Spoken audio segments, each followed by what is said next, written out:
नमस्कार, good evening.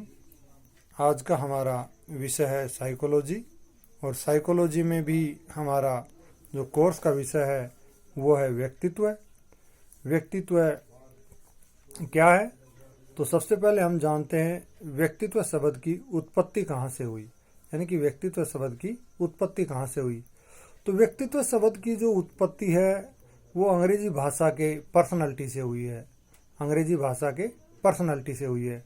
Personality शब्द की उत्पत्ति यूनानी भाषा की परसोना से हुई है। यूनानी भाषा की परसोना से हुई है, जिसका शाब्दिक अर्थ है नकाब या मुखौटा। जो यूनानी जो लोग थे वो किसी कार्यक्रम या किसी प्रोग्राम के तहत अपने आप को प्रस्तुत करते थे तो अपने चेहरे पे एक मुखौटा लगाते थे। उस मुखौटे का मेन मकसद यही होता था कि लोग उनको अपने व्यक्तिगत या असली नाम से ना पहचाने, उस किरदार के माध्यम से जाने जो उसने किरदार किया है। जैसे फॉर एग्जांपल अपने यहाँ पे रामलीला का आप चित्रण देख सकते हो, या फिर और कोई अन्य नाटक या फिर अन्य कोई फिल्म के माध्यम से आप वो चीज़ें देख सकते हो। तो ये होता है मुखौटा। अगला आता है कि व्यक्तित्व की परिभाषाएं, यानी कि बहुत से मनोवैज्ञानिकों ने व्यक्तित्व की अलग अलग परिभाषाएं दी हैं। तो सबसे पहले हम बात करते हैं वॉटसन के अनुसार।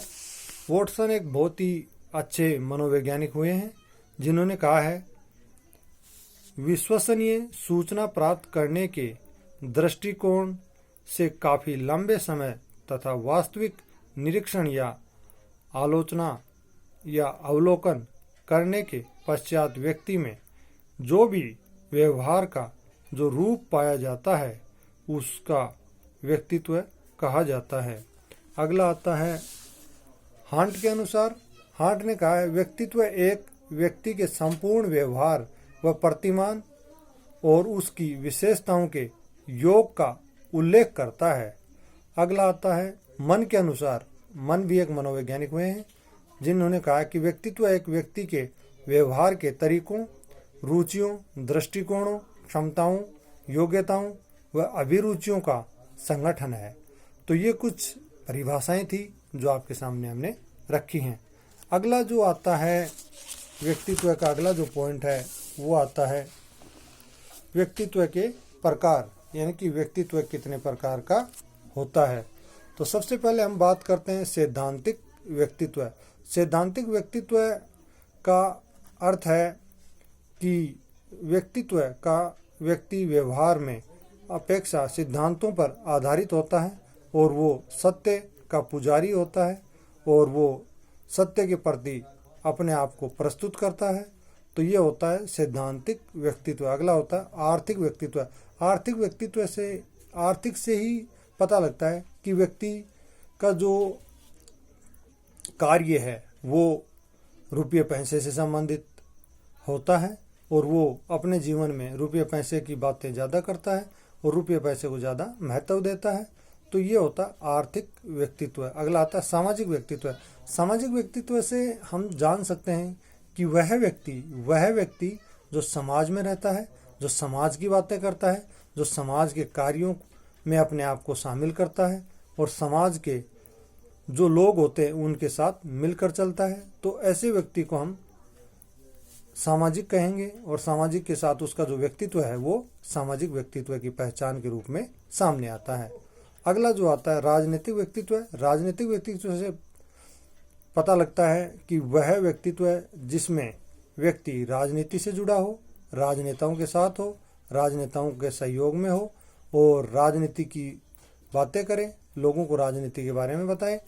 तो उसका जो व्यक्तित्व है वो राजनीतिक व्यक्तित्व की पहचान के रूप में जाना जाता है। अगला जो हमारा विषय है वो है धार्मिक व्यक्तित्व, यानी कि धार्मिक व्यक्तित्व। धार्मिक व्यक्तित्व से तात्पर्य है कि व्यक्ति किसी धर्म से संबंधित हो और वो धर्म के संबंध में बातें करे और लोगों को धर्म के बारे में उपदेश दे। तो ये होता है धार्मिक व्यक्तित्व। अगला जो व्यक्तित्व आता है वो आता है कलात्मक व्यक्तित्व, यानी कि कलात्मक व्यक्तित्व का व्यक्ति प्रत्येक वस्तु को कला की दृष्टि से देखता है, उसमें कला और सौंदर्य में संबंध स्थापित करने की प्रबल इच्छा होती है। तो ये थे हमारे कुछ व्यक्तित्व के प्रकार। अगला कुछ अन्य जो मनोवैज्ञानिक हैं उन्होंने भी व्यक्तित्व के प्रकारों के बारे में अपने विचार व्यक्त किए हैं।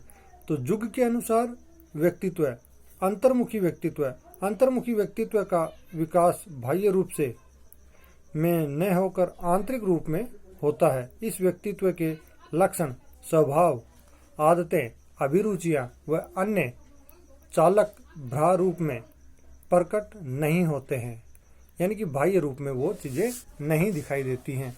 तो ये होता है आंतरिक व्यक्तित्व। अगला आता है बाह्य व्यक्तित्व, यानी कि बाह्य व्यक्तित्व। तो बाह्य व्यक्तित्व में हम जान सकते हैं कि किस प्रकार की घटनाएं होती हैं। ऐसा व्यक्तित्व है जो बाह्य रूप में दिखाई दे, जो बाहर से लोग उसको पहचाने, जैसे उसकी आदतें, उसका व्यवहार और उसका रहन सहन, वो बाह्य व्यक्तित्व के तहत आता है। अगला जो क्रेचमर जो मनोवैज्ञानिक हुए हैं उन्होंने भी व्यक्तित्व के बारे में अपने विचार व्यक्त किए हैं।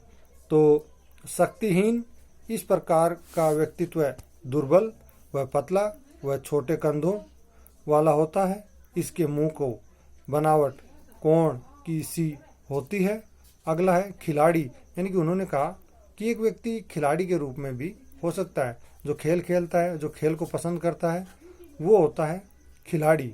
अगला है नाटा, नाटे से मतलब होता है जिसकी लंबाई कम हो और जो शरीर में मोटा या गोल हो या जिसके अंदर ज़्यादा चर्बी हो, तो ये होता है नाटा। तो ये थे क्रेचमर के अनुसार।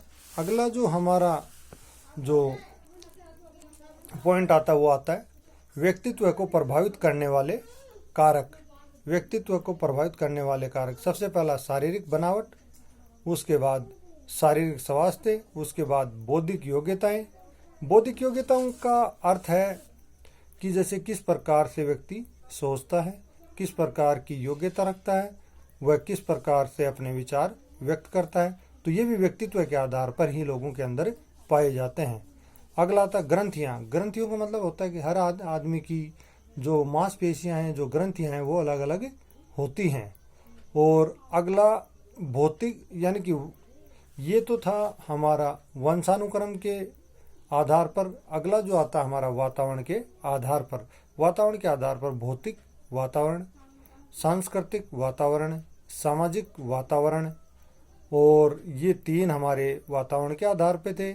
सांस्कृतिक का, भौतिक का अर्थ है बाह्य जगत से, सांस्कृतिक का मतलब है समाज व सोसाइटी से, और सामाजिक का मतलब है कि व्यक्ति का जो समाज से क्या संबंध है, उसके ऊपर ये जो चीज़ें हैं उसके व्यक्तित्व को प्रभावित करती हैं।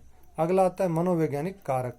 मनोवैज्ञानिक कारक में हम कह सकते हैं बुद्धि, प्रेरक, तर्क, कल्पना, रुचियाँ, इच्छाएं, स्वभाव, ज्ञान आदि मनोवैज्ञानिक कारक भी व्यक्ति के व्यक्तित्व को प्रभावित करते हैं। अगला जो हमारा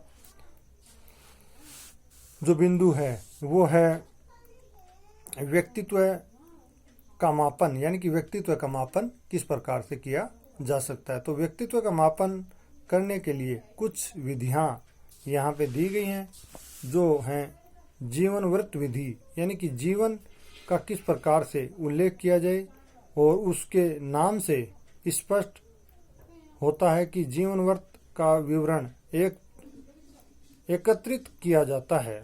तो ये होती है जीवन वृत्त विधि। अगली जो विधि आती है वो आती है साक्षात्कार विधि, यानी कि किसी व्यक्ति के साथ आप साक्षात्कार करते हो तो आप उस व्यक्ति के व्यक्तित्व के बारे में बता सकते हो। अगला आता है प्रश्नोत्तरी विधि। प्रश्नोत्तरी विधि के माध्यम से भी आप किसी व्यक्ति का व्यक्तित्व जान सकते हो।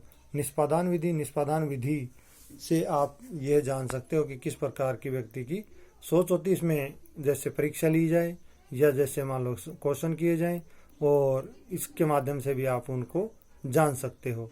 तो ये हमारी कुछ विधियां थी और ये हमारा टॉपिक था। तो मैं उम्मीद करूंगा कि आप लोगों ने इसको गौर से सुनेंगे, देखेंगे और समझेंगे और अपना फीडबैक देंगे, ताकि हम आप लोगों के लिए और भी अच्छी वीडियो बनाकर आप लोगों के सामने प्रस्तुत कर सकें। थैंक यू, धन्यवाद, शुभ रात्रि।